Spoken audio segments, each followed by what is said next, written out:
மதுரை மாநகரில் பெருந்தலைவர் காமராஜரின் நினைவை முன்னிட்டு மகிழா காங்கிரஸ் சார்பில் பல்வேறு இலவச நலத்திட்ட உதவிகள் வழங்கும் நிகழ்ச்சி நடைபெற்றது.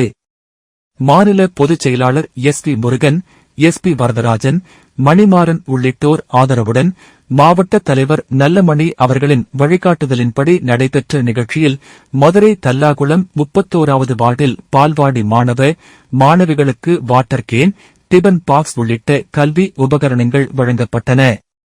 மேலும் பெண்களுக்கு கேரியர் பாக்ஸ்களும், பொதுமக்களுக்கு இலவச வேஷ்டி, சேலைகளும் வழங்கப்பட்டன.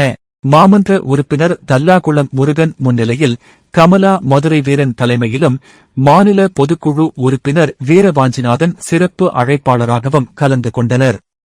மாவட்ட துணைச் செயலாளர் ராமலட்சுமி, புஷ்பவல்லி, ஊடகப் பிரிவு நிர்வாகி பிரித்தி மற்றும் காங்கிரஸ் நிர்வாகிகள் பலரும் நிகழ்ச்சியில் பங்கேற்றனர்.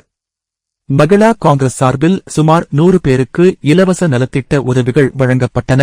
மேலும் மதுரை 5வது வார்டில் மாவட்ட மகிழா காங்கிரஸ் துணைத் தலைவர் அல்லிராணி தலைமையிலும், மாநில பொதுக்குழு உறுப்பினர் வீரவாஞ்சிநாதன் முன்னிலையிலும் பாலு ஊரணிப் பகுதியில் சுமார் 50 பேருக்கு இலவச வேஷ்டி, சேலைகள் வழங்கப்பட்டன.